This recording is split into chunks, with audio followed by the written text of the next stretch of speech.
wonderful opportunity to work with Emcure Pharmaceuticals on their leadership transformation journey.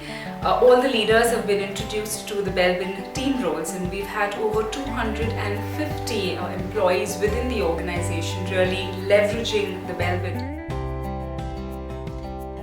We'd like to share with you a few snippets of the leaders talking about on-the-ground change within the organization, sharing their experiences of how the Belbin has really brought about process improvement, how it's brought about better leadership, higher levels of engagement, and also work-life balance. So best implementation of Belbin training was in the case of Murli Akali. He is a AGM production in API plant. So he has to work with the shift people down the line, the basic people, and also to deal with his superiors. What he identified was he had people working in different shifts. So identified various team roles amongst many shifts, and he found out that there were too many shapers in one shift. So people calling him at 11:30 in the night and finding out the faults of other people. So what he did was he put one shaper into each team.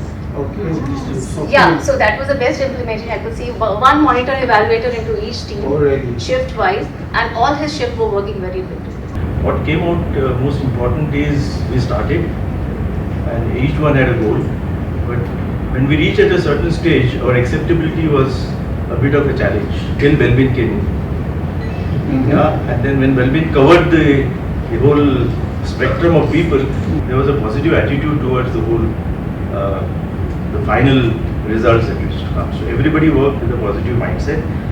There was a problem solving approach. We faced a few hurdles in between, but ultimately there was a problem solving approach. And there was a lot of respect given to experience. It has gotten more understanding of the strengths and weaknesses and identification of the team roles of our subordinates or our colleagues now.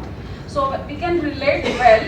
The impact is better working, more effective working, more harmony in the teams, putting the right people in the right role, given a chance in our own team, based on his team role or based on his strengths and weaknesses. Like for example, it has happened with many of us that we were expecting a role of an implementer from someone who's a plant, you see. So at least those roles we have reshuffled within our team now. So it has a very practical, workable solution to increasing our leadership skills and to being effective as a team, you know. Understanding the strengths and the weaknesses of the team enable them to promote a team spirit actually.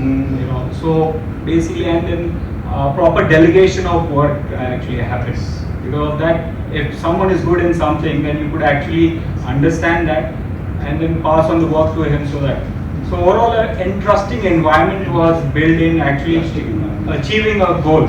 Like also there were occasions also where people understood that I need to play this role other than that because somebody is not there, you know. So raising to the occasion. Right. Yes. Then overall because of this entire thing, a balance in the team and balance in work as well as life, and then overall satisfaction towards contribution and to the work is also something that came up as getting understanding of the individual strengths and the role what he is bringing on the table.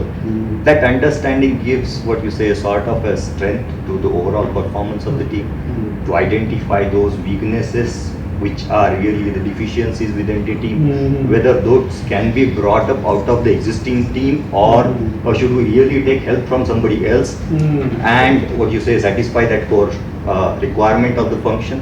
So this is where Belbin has helped us get a clarity and what you say complete the functional requirement.